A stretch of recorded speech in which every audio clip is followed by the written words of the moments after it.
Thank you for viewing the fourth installment of Castle Poe's Mentor Training Series. The topic of this presentation is the top standards needing work in mentorship and is intended to assist mentors to support mentees to provide safe, quality care. The total running time for this module is approximately 41 minutes. It is organized into four main sections. First, we'll provide a brief overview of Castle Poe's mentorship program, including the purpose and requirements of mentorship, as well as the responsibility of mentors. Then we will review the practice standards and indicators that mentees are evaluated against during mentorship and look at the data collected from the mentorship self-assessment tool on the top standards and indicators rated as needing work. This section starts at approximately the 9-minute, 20-second mark. Next, we'll provide guidance on how mentors can support mentees to meet these standards, including criteria to assign a rating of needs work and behavior-based questions to use with mentees to support how they think about applying the minimum standards in practice. This begins approximately 17 minutes and 30 seconds into the recording. The last section of the presentation goes over scenarios based on real feedback from mentees to illustrate intended use of the behavior-based questions at approximately the 31-minute mark. We'll conclude with a summary of the Castle Poe standards and resources related to the commonly missed indicators, which for reference occurs at approximately 37 minutes and 50 seconds.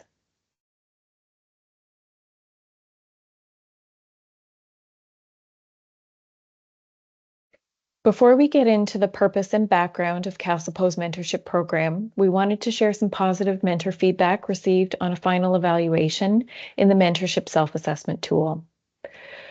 We selected this quote to share because it emphasizes the value of mentorship for both the mentee and the mentor, and it also highlights the importance of ongoing self-reflection in practice and how mentorship supports that growth.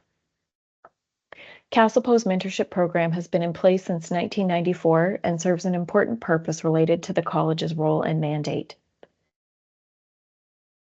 First, mentorship is a condition of an initial certificate of registration. Initial registrants must successfully complete mentorship before they can become general registrants of the college. To protect the public, the college develops minimum practice standards that audiologists and speech-language pathologists in Ontario must meet.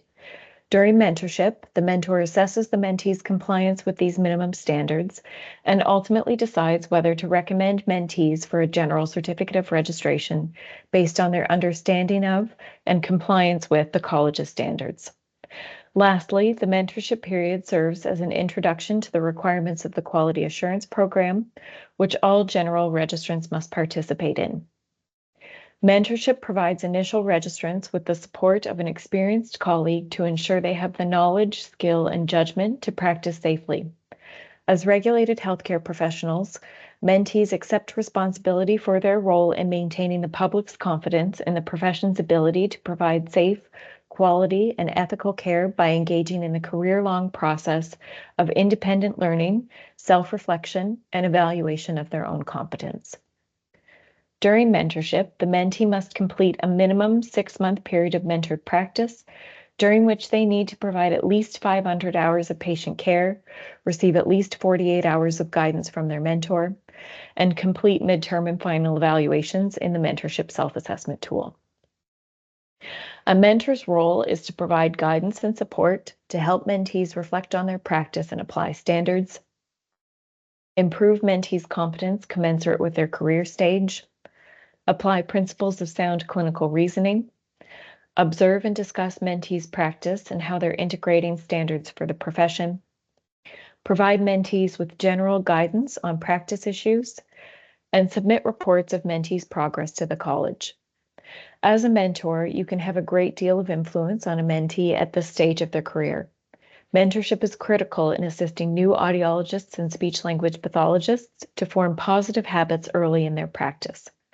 Castle Poe relies on mentors to fulfill this important role to support our mandate of protecting the public, but it also benefits the professions, employers, interdisciplinary teams, etc.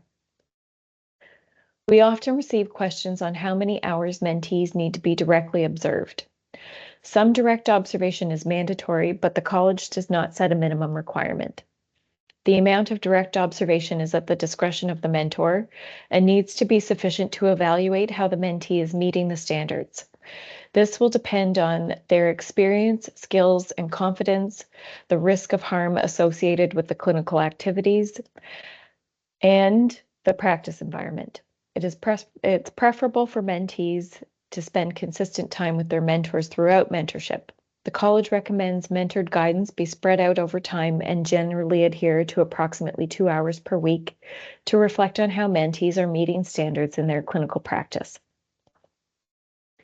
The mentor must provide sufficient direct observation and guidance to be able to determine if the mentee has the basic knowledge, skill, and judgment to practice competently, and to comment on whether they comply with Castle Post practice standards.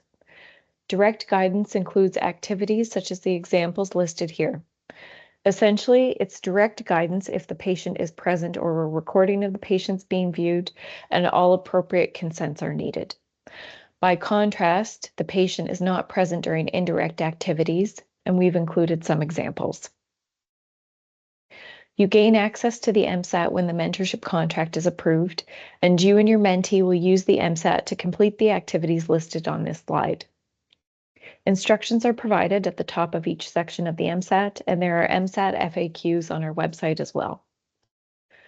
Midterm evaluations are due for submission in the mentorship self-assessment tool 30 days after the halfway point in mentorship, which should be at 3 months. CastlePo provides this 30-day grace period to allow enough time for mentees and mentors to complete all the requirements of mentorship. For the midterm evaluation, this involves discussing the mentee's progress during the mentorship period to that point, determining a rating for all the indicators in each practice standard category, discussing and determining at least 3 learning goals, reviewing 5 patient records, using the clinical reasoning tool with at least 2 patient cases, and submitting the midterm mentor report in the mentorship self-assessment tool. Mentees must also have completed at least 250 patient care hours or within 50 hours of that, and receive at least 24 hours of guidance from their mentor before the midterm evaluation. This amount of patient care allows for sufficient practice experience and reflection on the mentee's progress meeting practice standards. At the final evaluation, mentors must discuss the mentee's overall progress during the mentorship period, determine a final rating for all of the indicators in each practice standard category, review and approve the mentee's learning goals based on the learning activities completed, review 5 patient records using the checklist for chart review, use the clinical reasoning tool to conduct additional clinical reasoning discussions if it was indicated at the midterm, and submit the final report in the mentorship self-assessment tool. Mentees must also have completed at least the minimum 500 hours of patient care and 48 hours of mentored guidance required by the end of mentorship. These minimum hours need to be met by the mentorship end date, not the final evaluation due date, which is 30 days later. Otherwise, mentees will need to request an extension to their mentorship period. We encourage both mentees and mentors to access the resources available to support mentorship, including the mentorship program guidelines, mentorship FAQs on our website, and the resources within the mentorship self-assessment tool. Whether you haven't mentored before or it's been a while since you've acted as a mentor, we strongly recommend watching the earlier mentor training modules. There's useful information on the expectations for mentors, and watching these modules will bring consistency to the process of mentoring. You can also count these as continuous learning activity credits or CLACs in your annual self-assessment tool. Now that we've covered the basics of CastlePo's mentorship program, the next section of this training module will delve into data on missed practice standards collected from mentorships over the past few years. First, what are the practice standards? They're the minimum performance expectations of all audiologists and speech-language pathologists practicing in Ontario in every practice setting. They're represented by the practice indicators listed in the MSAT and SAT. For example, indicator 1.2, I maintain records in a reasonable time that accurately reflect the services provided, and indicator 3.7, I use clinical reasoning at every phase of intervention. There are also practice-specific standards documents, like the dysphagia standards for SLPs, provision of hearing aid services by audiologists, and the consent standards which apply to both audiologists and speech-language pathologists.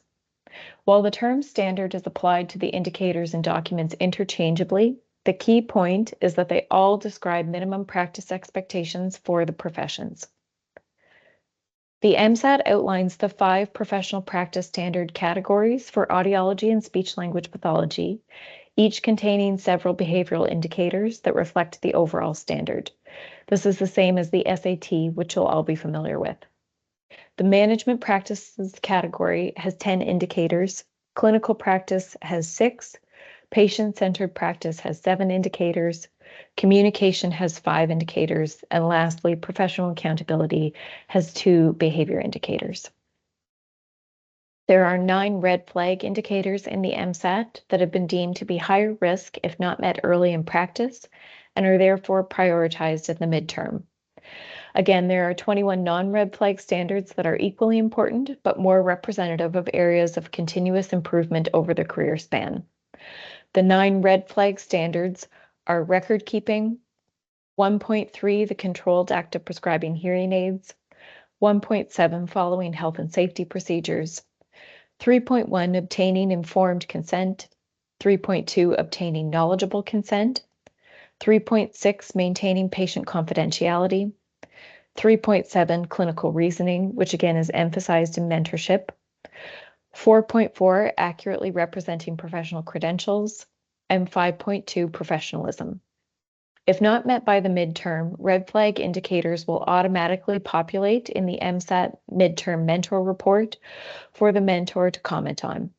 Red flag indicators must be prioritized as learning goals if they still need work by the midterm.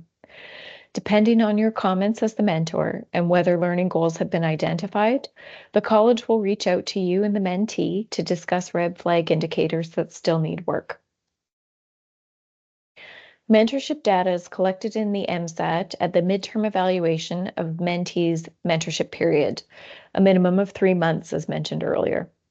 Mentor ratings of mentee's performance meeting each practice indicator were analyzed from mentorships completed between 2019 and 2024, which coincides with the launch of the MSAT in June 2019. In that period, 1,086 registrants completed midterm evaluations in the mentorship program. 73 of those mentees missed 1 or more practice standards as rated by their mentor at the midterm evaluation.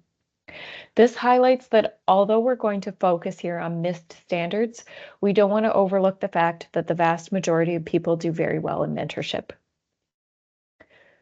So focusing on that small slice of the pie, of those 73 mentees, 32 missed only 1 indicator, 25 missed 2 to 4 indicators, 10 mentees needed work to meet 5 to 7 indicators, 4 had not met 8 to 9 indicators by the midterm, and lastly, 2 mentees were rated by their mentors as not meeting 10 or more indicators at their midterm evaluation. Those 73 mentees missed 216 practice indicators in that time period altogether. Of note, indicator 1.2 and indicator 3.1 are also the most commonly missed red flag indicators at the final evaluation in mentorship and in peer assessments conducted in the quality assurance program. Looking at this graph, you'll notice that practice indicator 5.1, I have reviewed in detail specific CASLPO documents that relate to my current practice, was the most commonly missed practice indicator at the midterm and was rated as not met 27 times. Given this, we wanted to take the opportunity to clarify the expectation to review CASLPO documents.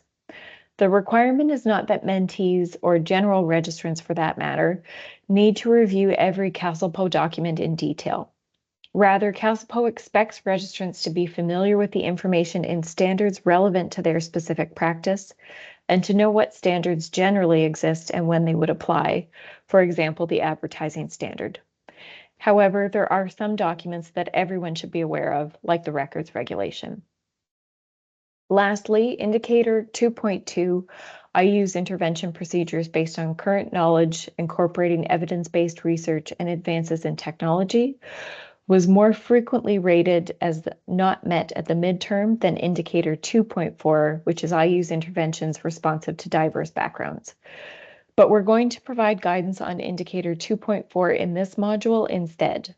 Indicator 2.2 is important, and we encourage you to ask your mentee what evidence they have referenced to support their proposed intervention, how they're keeping current with evidence literature, what professional development they've completed or are interested in, etc. However, we elected to focus on indicator 2.4 here because it is more commonly rated as not met in the data for final mentorship evaluations, potentially indicating it's more persistent and may benefit from targeted support. For the purposes of this training module, we're going to focus specifically on the following 5 indicators. Non-red flag indicator 3.4, I set intervention goals that describe realistic outcomes for the patient. Non-red flag indicator 2.4, I use intervention procedures that are responsive to the diverse background, identity, and experiences of patients and/or substitute decision makers. Red flag indicator 1.2, I maintain records in a reasonable time that accurately reflect the services provided, which was the most commonly missed red flag indicator. 3.7, I use clinical reasoning at every phase of intervention, the second most commonly missed red flag indicator. And lastly, 3.1, I obtain and document consent for intervention plans or courses of action and any significant changes thereafter, the third most commonly missed red flag indicator. So now that we know which are the most commonly unmet standards at the midterm, the next section of the module will provide guidance for mentors, including how to consistently assign ratings of whether mentees are meeting the standards, behavior-based questions to encourage mentees to consider how they're applying minimum standards to their practice, and examples of evidence to look for from mentees to support that they're meeting these standards. Principles of adult learning teach us that we're not always accurate or objective in evaluating ourselves, and that self-assessment is enhanced and more accurate with external input. This is the premise for peer assessment and quality assurance and for mentorship. Mentors fulfill the important role of providing objective input on how mentees are meeting minimum standards of practice. Mentees and mentors each determine how well the mentee meets the overall standard category by rating the indicators. Mentors evaluate mentees based on a review of the comments and evidence that mentees provide in the MSAT.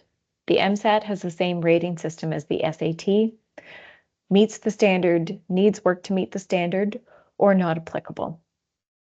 The next few slides provide some guidance on determining ratings, but are not intended to represent a checklist that cover all aspects to consider.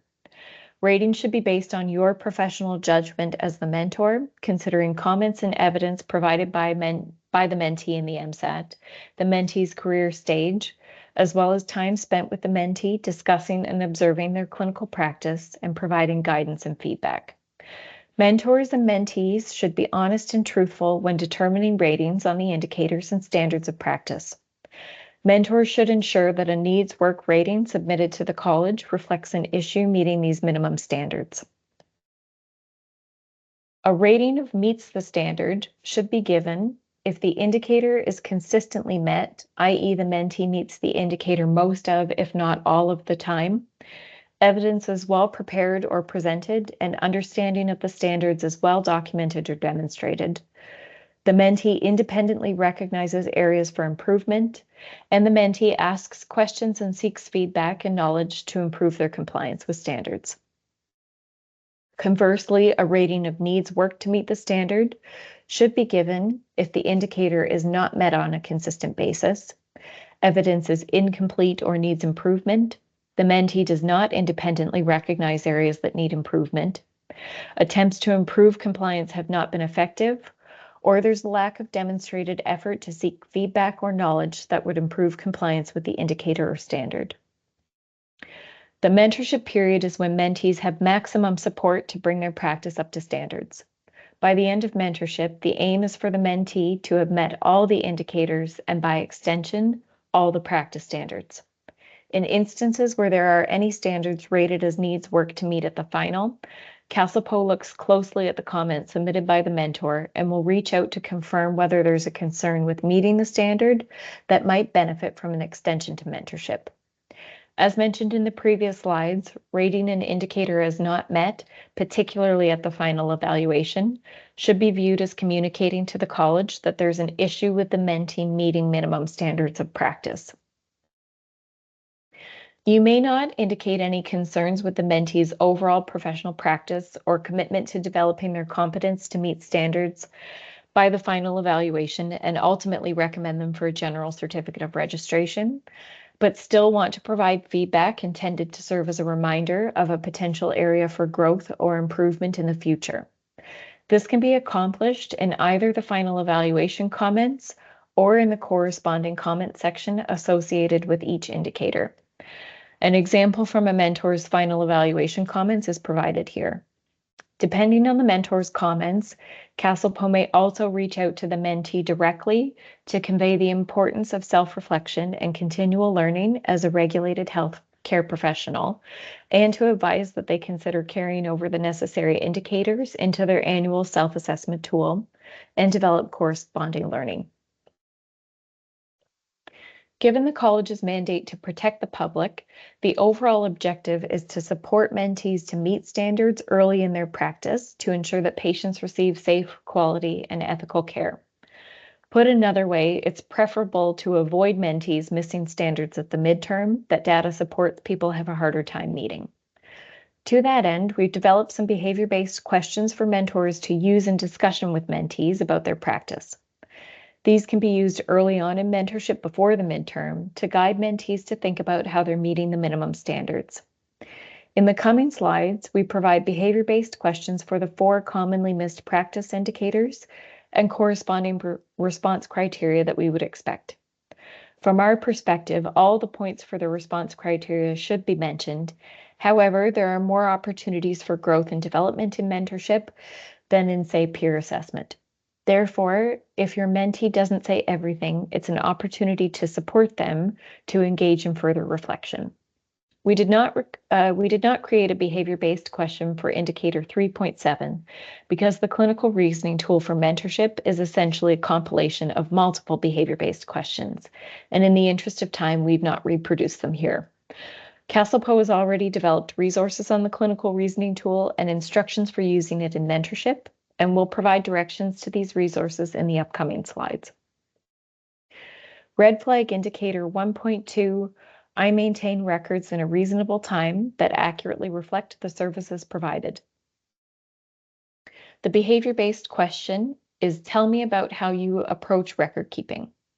Response criteria include mentioning that they take sufficient notes during appointments to be able to complete an accurate chart note or report, referencing that records must be a reliable vehicle of communication, conveying that their documentation is focused on relevant details to audiology or speech-language pathology services. For example, they can communicate how they determine what is important to include in chart notes or reports, communicating that they're aware of the records regulation, confirming that they complete records in a timely manner, for example, that they have dedicated time for completing record keeping daily, and recognizing the importance of record keeping as an essential part of clinical practice. Examples of meeting the standard or evidence that the mentee can upload in the MSAT to demonstrate that they're meeting the standard include records demonstrating the date and purpose of each professional contact with the patient, whether in person, telephone, or electronic or virtual. Records that are up to date and made, used, maintained, retained, and disclosed in accordance with the records regulation. Note that a reasonable time will be based on workplace policies, patient needs, service delivery model, and best practices. Next is red flag indicator 3.1. I obtain and document consent for all intervention plans or courses of action and any significant changes thereafter.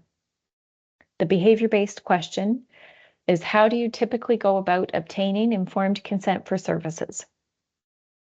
Response criteria include confirming that they verify who can provide consent, confirming that they discuss each of the required elements of informed consent with the patient or substitute decision maker, including the description or nature of service, benefits, risks and side effects, alternative services, and potential consequences of not proceeding with a proposed plan. Lastly, the mentee should indicate that they provide the opportunity for patients or SDMs to have all their questions addressed. Examples of meeting the standard include documentation of informed consent to intervention, including assessment, treatment, and significant changes thereafter. Documentation of consent and rationale for novel or alternative interventions presented to the patient, and explanations of benefits, limitations, and potential risks of devices and/or interventions. Next, red flag indicator 3.7, I use clinical reasoning at every phase of intervention. Here's a snapshot of the clinical reasoning tool, which is intended to assist mentors to evaluate whether the mentee has collected sufficient information, applied background clinical information, linked information from one phase of intervention to the next, taken the patient's context into consideration, considered options and provided reasonable rationale for eliminating options, shown flexibility in their approach, and ultimately provided a reasonable rationale to explain why they did what they did. You can access the full clinical reasoning tool for mentorship from the website and from within the MSAT. Examples of meeting the standard include documentation of any unique factors regarding the patient in the health history, documentation of why a decision or action was taken, such as changing assessment protocol and/or therapy plans, documentation of assessment results and proposed plans of care, including a patient-centered approach, documentation of a decision of the service delivery model and why, for example, group therapy, individual therapy, direct or indirect, etc. Documentation of an atypical service delivery model and why, and documentation of a patient not following the therapy plan and why. Next, indicator 3.4, I set intervention goals that describe realistic outcomes for the patient. The behavior-based question is, how do you determine realistic intervention goals for your patients? Response criteria include demonstrating a patient-centered approach, which would include things like collaborating with the patient, any relevant others, including a patient's priorities, managing expectations, and collaborating with patients to arrive at realistic interpretation of the patient's goals, mentioning outcome measures, considering relevant information, short-term goals to support achieving long-term goals, and articulating a rationale for the goals. Examples of meeting indicator 3.4 include documentation of discussion of the patient's needs arising from assessment results, documentation of goals of intervention, documentation of patient outcomes, improvement, maintenance of function or quality of life as appropriate to the patient's condition, and use of patient-centered questionnaires for gathering information regarding the patient's goals and intervention. Lastly, indicator 2.4, I use intervention procedures that are responsive to the diverse background, identity, and experiences of patients and/or substitute decision makers. The behavior-based question is, describe how you have adapted your intervention to respond to a patient based on their background, identity, or experience. Response criteria include learning about the patient's perspective, considering one's own biases and their potential impact, showing flexibility through the use of adapted techniques, tools, or materials, accommodating for cultural or linguistic diversity, identifying opportunities for continuing education. Examples that the mentee could provide as evidence they're meeting indicator 2.4 include documentation of discussion with family, significant others, or other registrants of varying cultural or linguistic backgrounds to establish appropriate intervention approaches. Documentation of consideration of the registrant's cultural biases, which may impact the intervention. examples of strategies, tools, and techniques demonstrating culturally responsive, patient-centered intervention, documentation of accommodations made to account for cultural and linguistic diversity in intervention materials and procedures, training in cultural awareness, knowledge, and skills which enhance patient interactions, and the use of non-standardized approaches to respond to patient needs. The last section of this presentation provides examples adapted from real mentee comments submitted in the MSAT for each of the 4 indicators to demonstrate intended use of the behavior-based questions. First, for indicator 1.2, the mentee's comments were, "I have worked diligently to ensure that I keep detailed and dated notes during my sessions so that they're easier to input electronically.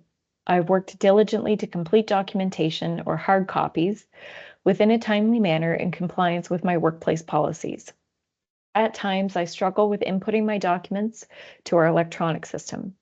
I've also improved my skills in prioritizing and blocking out time each day to input records, which has been beneficial in supporting my growth in clinical skills in this area. In addition, I feel increasingly confident in my interpersonal communication skills." These are our interpretation of those mentees' comments. We felt that sufficient detail was covered by the comment, "I ensure that I keep detailed notes." Completes records in a timely manner was covered by, "I complete documentation within a timely manner." Excuse me, the first one is relevant details was covered by the comment, "I ensure that I keep detailed notes." And again, this mentee has mentioned timely record keeping. And lastly, that this mentee recognized the importance of record keeping with the statement, "I have prioritized blocking out time each day to input records." So all registrants need to recognize the importance of record keeping as an essential part of clinical work and not separate from it. Mentioning that records need to be a reliable vehicle of communication gets at why records are important.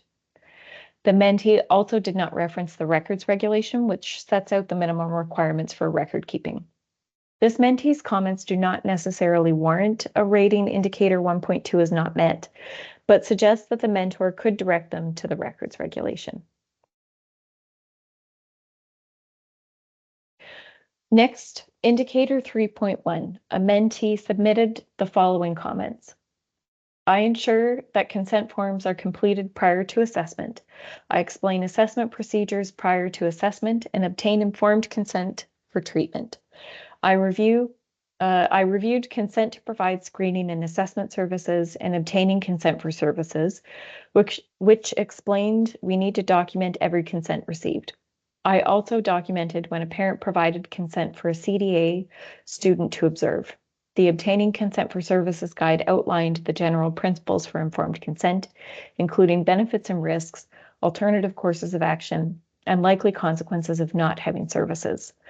I use a template with all of these principles included to ensure I'm comprehensive in obtaining informed consent." So these are our interpretation of those comments. The mentee confirmed that the description of the nature of services was provided with the comment, "I explain these." They also confirmed that they discussed benefits and risks, alternative courses of action, and the likely consequences of not proceeding with the proposed intervention. But the mentee does not indicate that they verify who can provide informed consent or whether there's a substitute decision maker, or that they provide the patient or SDM the opportunity to have all their questions addressed. We noted the mentee states that they document every consent received, which is a record-keeping requirement per the records regulation. Next, for indicator 3.4, the mentee submitted these comments. "I provided strategies based on students' areas of need, proximal development, and teacher goals. I noticed trying to continue from a previous clinician's plan is sometimes more difficult than if I do a new assessment myself and create new goals. I approach transfer cases as new referrals. I found that if I see a patient first to formulate my own impressions, then review previous SLP reports has helped me to contextualize, link, and synthesize information from previous reports. I link assessment results with intervention goals that align and are realistic for the patient and context. So what we thought about these comments was that the mentee attempted to describe that they consider relevant information with the statements, I provide strategies based on the student's areas of needs, proximal development, and teacher goals, and the statement, I see patients first to formulate my own impressions, then review previous SLP reports to contextualize, link, and synthesize information from previous reports. But the mentee's response was missing reference to patient-centered approaches or considerations, outcome measures, short-term goals, or the rationale for goal selection. Lastly, for indicator 2.4, mentee submitted the comments, I try to use intervention procedures that are responsive to the diverse backgrounds, identities, and experiences of my clients and their SDMs. However, given my limited experience in the field, I believe that this is an area that I should continue to work on and educate myself on. While the mentee did not provide a specific example of a time they had adapted interventions for a patient, we thought that the mentee attempted to describe that they broadly try to accommodate for cultural or linguistic diversity with the statement, I try to use intervention procedures that are responsive to the diverse backgrounds, identities, and experiences of my patients and their SDMs. The mentee did identify the need for opportunities for continuing education with the statement, I believe that this is an area that I should continue to work on and educate myself about. This would be an opportunity for the mentor to direct the mentee to the available DEI learning resources, which we'll give examples of in the conclusion of this module. Since the mentee did not provide a specific example, the response did not include reference to learning about the patient's perspective, considering their own biases, or flexibility through adaptations of techniques, tools, or materials. That concludes the main content for this training module. We'll end the presentation with a summary of the CASLPO resources relating to each of the commonly missed practice indicators. For indicator 1.2, the record section of CASLPO's Standards and Resources website has important documents to review, as well as helpful resources including the record keeping tips and reminders e-form and associated FAQs document. For indicator 3.1, the consent and capacity section of CASLPO's Standards and Resources website has important documents to review as well. CASLPO has already created learning and resources to support registrants, including the Consent and Capacity e-module, which can be accessed through the registrant portal, and the Consent tool, which provides suggestions of information to discuss with patients or SDMs for different interventions. Mentees should also familiarize themselves with the legislation that governs the requirements for consent in Ontario. For indicator 3.7, as we've discussed in this presentation, the college has developed several resources to help mentors evaluate and support the development of clinical reasoning. They can be accessed from our website as well as from within the MSAT directly. We encourage you to watch the previous mentor training modules on clinical reasoning.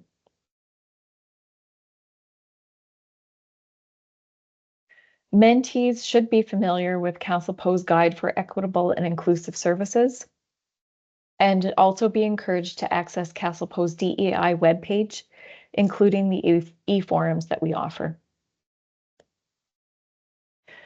Lastly, there's no universal solution for goal setting, but there's generally relevant information on SMART goals from the content that was presented as part of the Learning Goals and Continuous Learning Activity Credits e-forum presented in January 2024.